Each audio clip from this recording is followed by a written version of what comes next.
Alright, hey guys, so for today's video we're going to be talking about defensive options, and specifically the difference between blocking and parrying. We know this might sound new to a lot of people, but hopefully it'll make sense as we explain it. We know you guys probably know all the different types of parries, 4, 6, 7, 8, all of that. We're going to be talking more about the mechanics of these parries and the differences in the way you can actually take the blade. So without further ado, my brother's going to start. So before we talk about how we're going to do our parry, it's important we understand the parts of the blade. Basically, there's a weak part, a medium part, and a strong part, and that's really going to influence our goals with what we're trying to do. So the first type of parry, where we're actually like pushing someone's blade away, is going to be 100% defensive. We're not really worried about hitting them afterwards. We're just going to move their blade away from ours. And this is oftentimes what you see with younger and newer people, and they end up doing really big motions, kind of like this, where the tip is no longer on the target, they are pointing it away. Now, a lot of coaches will say this isn't great, but it does have its advantages. Alright guys, so we make a distinction between a block and a parry. If you look up the definition for a parry, it's warding off the opponent's blade with your blade with a counter move. Meaning that for us, what makes a parry special is that you're setting up a riposte. You're parrying with the intent of hitting them directly after. A block, like we're about to show you, is different. You don't necessarily have to hit after you get the block. Your main concern is to stay safe. So here I'm going to lunge, and Eli's going to block while stepping backward, making sure that he's cleared my blade and that he's out of distance. Here we can see he's caught my the soft part of my end of my blade with the strong of his blade. So even if I'm fighting him as hard as I can, I can't get around no matter what. He has complete control here.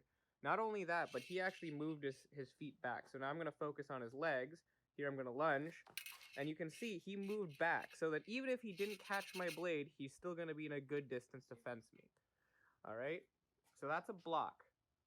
So something that you'll note is that when I'm blocking and my primary goal is to stay safe, my tip, it's okay that it's away from the target, because if he lunges, even if I go, let's say, too soon, so I catch it with the weak part of my blade, what's going to happen is this. Go again. Yep, it's going to slide along my blade and stop at the base. So now I should have control. I should be the one who's able to really not just determine what happens, but also feel whether or not my brother resists and tries to push my blade away or not. Yeah, so for example, right now I'm letting go. He can physically feel it, and then he's going to be able to hit that way. If I was trying to do something like this, where I'm fighting him, he can now disengage it. Boom. So the same can be said if I'm doing parry 6, and my tip is going to finish way out here. If Joseph were to attack me, and you even see this at the high level, where someone parries out like this. Now, again, worst case scenario, his blade is going to slide down to the base of mine. Yes, it's going to be harder for me to riposte, but that's not what I care about right now. I just wanted to stay safe.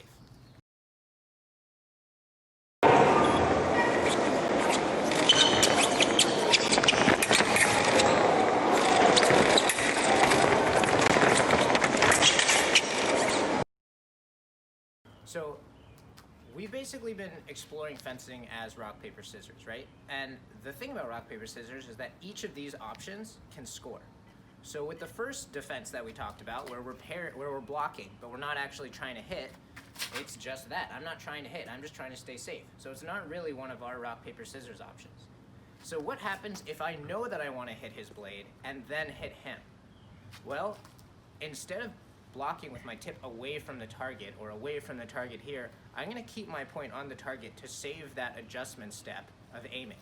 So to do it slowly, if Joseph were to attack me and I want to do parry 4, I can keep my point a little bit more focused on his target than if I'm just trying to stay safe. Okay, same with parry 6. Let's say I did a fake parry 4 so he went around, and I did parry 6, now my tip is in a good position either to go straight or to disengage. But if it's out here and I try and hit, it's going to require an extra motion to try and bring that point in instead of just going out.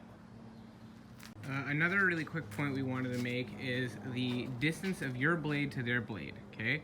So if Eli were to parry 4 like this, okay, and he were to go straight from this position slowly, you can see that my blade is still close to his blade. So it's actually pretty easy to retake. So one of the things that we like to do is actually move the blade away from the target. So now I have to really work to find his blade. It's gonna make disengaging a lot easier. And if I fail to disengage, he can just go straight. So now if I just try to go, oh, that's his touch. Okay? So that's just something to consider. We're not saying that parry post straight is bad, and if you're good at it, by all means, use it. We just think that it requires another adjustment of the blade, and if your opponent's very fast on the hand, it may be hard to do. Okay, so really quickly, let's talk about why would you want to block instead of parry? Why wouldn't you want to just hit them after a block? Well, the main advantage to blocking is that you're really ensuring that you're staying safe, which means that you can use this to gauge your opponent's level. You can decide what kind of attack they're doing, what their favorite kind of attack is, and how far they can attack. Again, if your priority is to just run away, then one of the things you're going to be able to see is how deep they can go. So for example, if I were to attack Eli with a short attack and he really breaks the distance, okay, he didn't need to parry, he didn't need to jump back that far. But my right of way is over and I didn't hit him. He now knows, okay, this is how far Joseph attacks. So let's say now he's ready to hit me. Now, instead of going backward, he can actually not move at all because he knows I'm going to do a short attack, which is going to make his response a lot faster. And you see this all the time.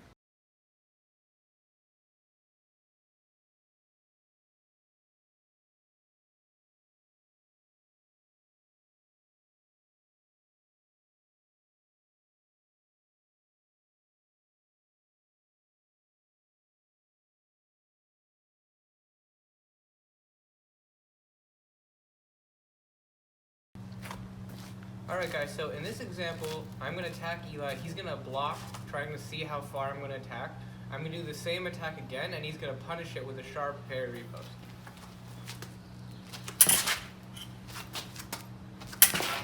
Okay, now you'll notice he did not lunge after he hit. So let's say he blocked and then try to hit me, right? He's going to break the distance. Now the problem with this is that he's far away. So yes, if I do nothing, he can just hit me with a lunge. But any good opponent from here is going to be able to do something. They can still fight with him. And that's the problem. You want to be able to parry with just a single arm motion, ideally. I'm not saying parry hit with lunge is bad. If you can do that, great. But you're giving your opponent more opportunity to respond. When you're setting up a parry, 9 times out of 10, you're going to see at the senior level, it's going to be parry flick, parry hit. They're not going to have any time to respond, right? If you have to lunge or if you have to step lunge, it's probably not as optimal.